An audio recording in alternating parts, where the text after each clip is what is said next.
네, 오늘 말씀 우리 함께 봉독하도록 하겠습니다. 오늘 말씀 사도행전 10장 23절 하반절부터 33절 말씀까지입니다. 제가 말씀을 봉독하도록 하겠습니다. 이튿날 일어나 그들과 함께 갈새 요빠에서 온 어떤 형제들도 함께 가니라. 이튿날 가이사랴에 들어가니 고넬료가 그의 친척과 가까운 친구들을 모아 기다리더니 마침 베드로가 들어올 때에 고넬료가 맞아 발 앞에 엎드려 절하니 베드로가 일으켜 이르되 일어서라 나도 사람이라 하고 더불어 말하며 들어가 여러 사람이 모인 것을 보고 이르되 유대인으로서 이방인과 교제하며 가까이 하는 것이 위법인 줄은 너희도 알거니와 하나님께서 내게 지시하사 아무도 속되다 하거나 깨끗하지 않다 하지 말라 하시기로 부름을 사양하지 아니하고 왔노라 묻노니 무슨 일로 나를 불렀느냐.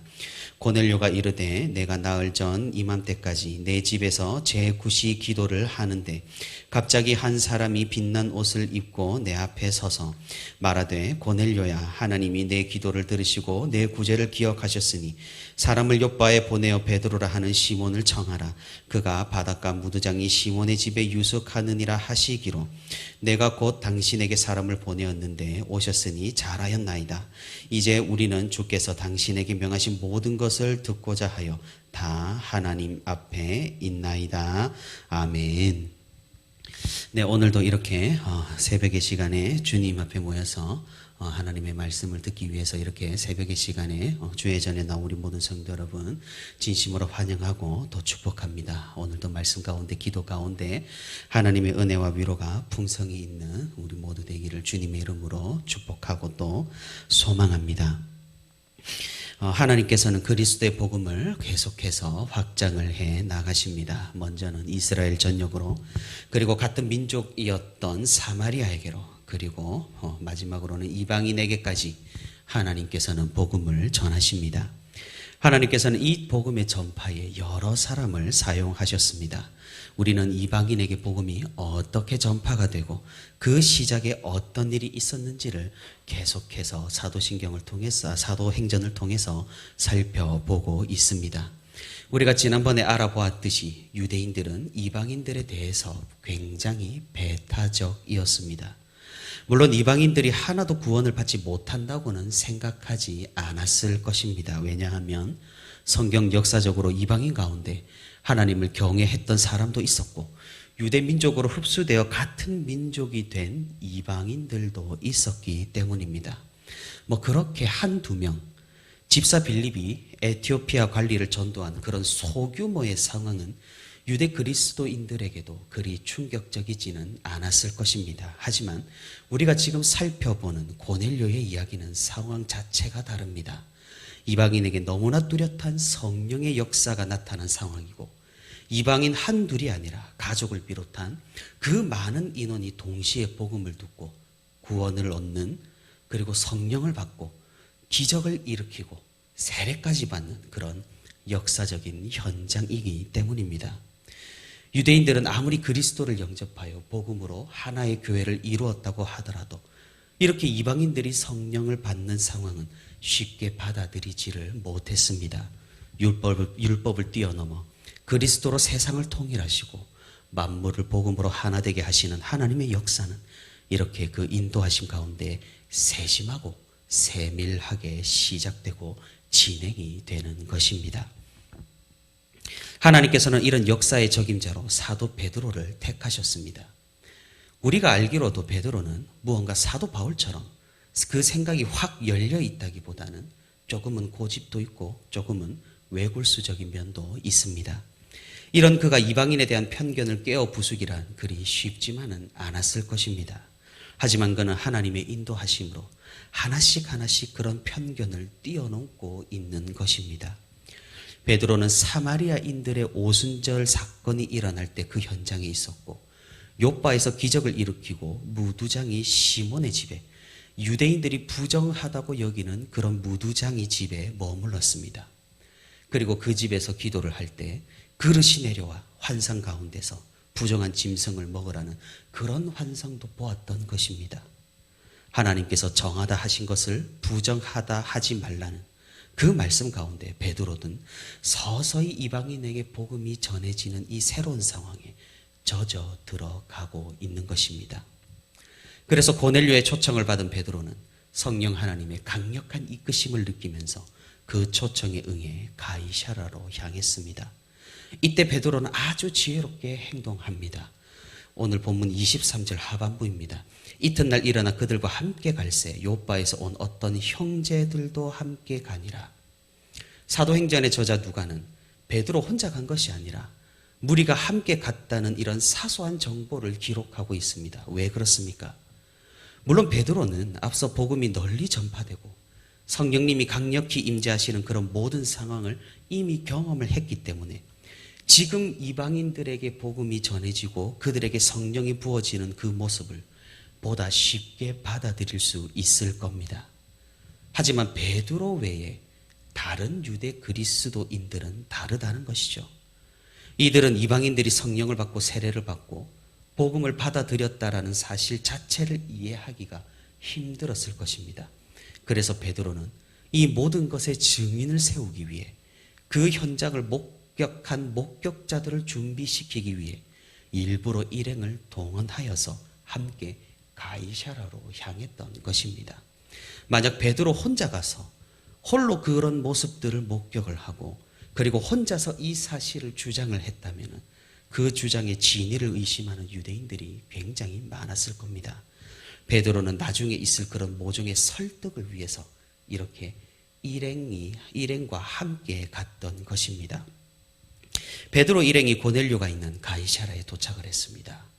고넬료는 자신에게 명령했던 하나님의 사자가 이제 현실에서 나타난 것을 보고 뜨거운 반응을 보여줍니다.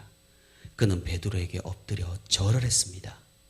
로마 군인이었고 백부장이었던 고넬료가 이런 행동을 한 것은 놀라운 사실입니다. 그가 얼마나 하나님에 대해서 진심이었고 하나님의 말씀을 사모했는지를 알 수 있는 부분인 것입니다.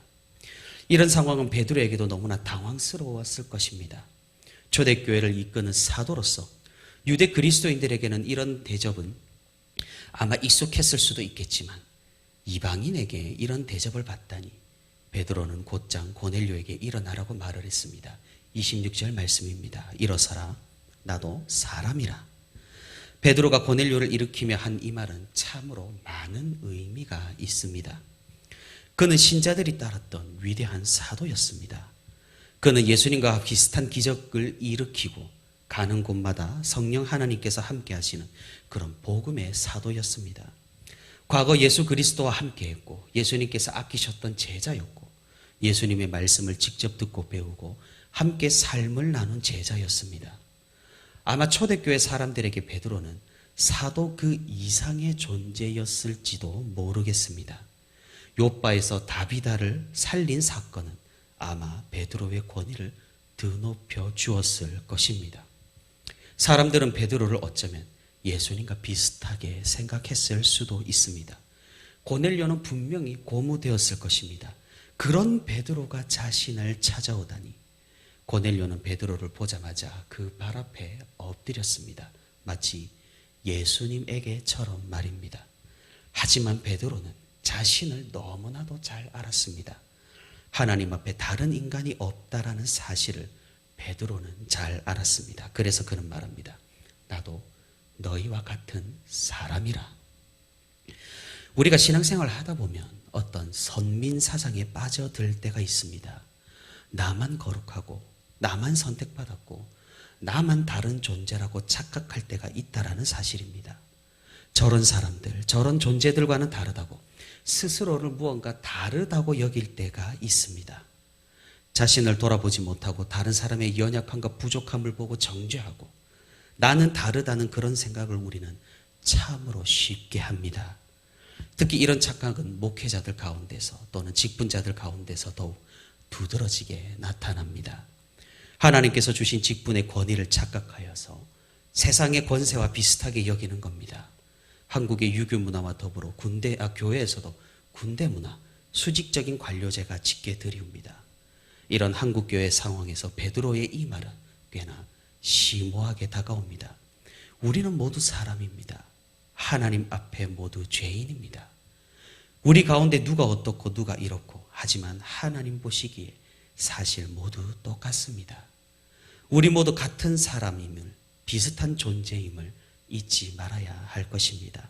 그래서 하나님 앞에서 겸손한 자로, 우리 사이에서도 겸손한 사람으로 우리는 하나님 앞과 사람 앞에서 서로를 존중하며 믿음 안에서 살아야 할 것입니다. 베드로는 고넬료와 함께 집 안으로 들어갔습니다. 27절 말씀입니다. 더불어 말하며 들어가 여러 사람이 모인 것을 보고, 사실 이 행동은 성경에서 굉장히 간단하게 기록하고 있지만 베드로에게는 결코 쉽지 않은 결정이었습니다. 더불어 말한다라는 이 표현은 유대인과 이방인이 지금 교제한다라는 말입니다. 그리고 집에 들어감 역시 유대인이 이방인의 집에 들어가 함께 했다라는 말입니다. 베드로는 이방인에 대한 자신의 편견을 모두 일단 접어두어야 했습니다. 그리고 베드로가 이방인과 함께 했다라는 사실은 분명히 소문이 퍼질 것이고 미래에 베드로를 압박할 겁니다. 하지만 베드로는 이를 거부할 수가 없었죠. 하나님께서 분명히 인도하셨기 때문이고 베드로도 이를 알고 순종했던 것입니다. 집안에는 사람들이 많았습니다. 고넬료는 자신의 가족과 친척들, 아는 사람 모두를 불러 함께 했기 때문입니다. 집안으로 들어선 베드로는 자신을 초청한 이유를 물어봅니다. 그리고는 자신이 본 환상에 대해서 짧게 언급합니다. 28절입니다. 유대인으로서 이방인과 교제하며 가까이 하는 것의 위법인 줄을 너희도 알거니와 하나님께서 내게 지시하사 아무도 속되다 하거나 깨끗하지 않다 하지 말라 하시기로. 베드로는 자신이 보았던 환상을 정확하게 이해했습니다. 그 환상은 먹는 것에 대한 내용이었지만 하나님께서 말씀하시고자 하는 바는 먹는 것이 아니었죠. 그것은 하나님께서 이방인들을 허용하셨다는 것, 복음이 이방인들에게도 전해진다라는 것, 과거부터 이방인들을 속되고 깨끗하지 않고 부정하다고 여겼지만 이제는 그렇지 않다라는 메시지였습니다. 고넬료 또한 자신이 본 환상을 베드로에게 다시 알려줍니다. 하나님의 사자가 나타나 베드로를 인도하게 된 그 배경, 경위를 말입니다. 이들은 이 대화를 통해서 하나님께서 분명히 이 모든 상황을 인도하셨음을 그곳에 모인 모든 사람이 깨닫게 되었습니다. 그리고 고넬료는 33절에서 이렇게 말합니다. 이제 우리는 주께서 당신에게 명하신 모든 것을 듣고자 하여 다 하나님 앞에 있나이다. 이방인을 향한 하나님의 역사는 이렇게 고넬료의 집에서 점점 진행이 되고 큰 역사가 이렇게 준비되고 있었던 것입니다. 사랑하는 성도 여러분, 우리는 베드로의 행동과 고넬료의 태도를 통해 많은 것을 생각하고 묵상을 해볼 수가 있습니다.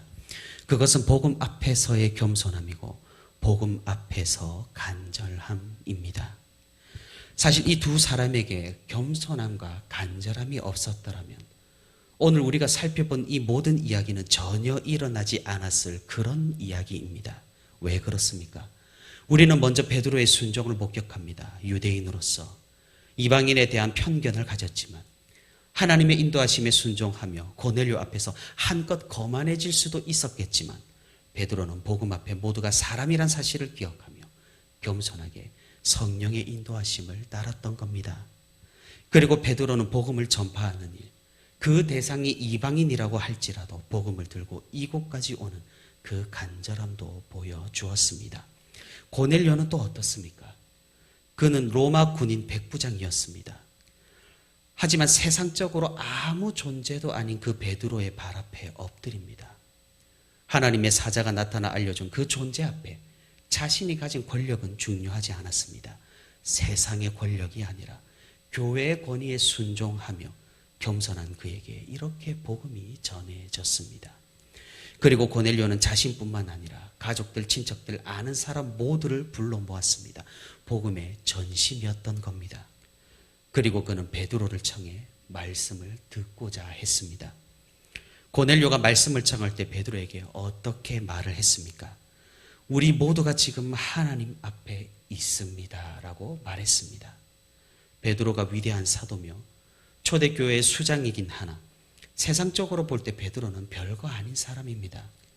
더군다나 고넬료는 로마 사람이고 군인이고 백부장입니다. 언제든지 베드로를 무시할 수 있는 위치였고 베드로의 말을 들을 필요가 없는 그런 사람이었습니다. 그럼에도 그는 믿음으로 베드로를 정했고 믿음으로 베드로가 전하는 하나님의 말씀을, 그리스도의 복음을 사모했습니다. 베드로 앞을 하나님 앞이라 칭하면서 순종의 모습과 겸손의 자세를 보여주고 있는 것입니다. 이런 베드로와 고넬료의 겸손과 순종, 간절함은 성령의 역사를 이루어내었고 성경 역사상 중요한 사건을 일으키게 되는 것입니다. 사랑하는 성도 여러분, 우리 삶의 모습이, 우리 신앙의 모습이 이런 모습이기를 간절히 소망합니다. 베드로와 같은 그런 겸손함이 있기를, 고넬료와 같은 그런 간절함이 있기를, 말씀 앞에, 권위 앞에 순종하는 우리가 되기를 바랍니다. 현대는 권위를 부정하는 그런 시대입니다. 성경의 권위, 말씀의 권위에 순종하지 않는 그런 시대입니다. 이런 잘못된 시대의 기류에 편승하여 말씀과 거꾸로 살아가는 사람들, 그런 성도들이 얼마나 많은지 모릅니다. 나에게 주시는 모든 말씀이 하나님 앞에서 듣는 것처럼, 나에게 주어지는 모든 상황에서 하나님 앞에서 행하는 것처럼 우리는 고람대오의 정신을 다시 한번 상기할 필요가 있을 것입니다. 우리가 이를 기억하고 겸손함과 순종함으로, 말씀에 대해 간절함으로 주님 앞으로 나아간다면 주님께서는 반드시 우리에게 역사하시고 성령 하나님께서는 우리와 함께 해주실 것입니다. 그 간절함을 우리가 회복할 수 있도록, 그 겸손함을 우리가 갖출 수 있도록 오늘도 주님 앞에 엎드려 하나님과 동행하는 저와 우리 부천시민교회 모든 성도가 되기를 주님의 이름으로 소망합니다.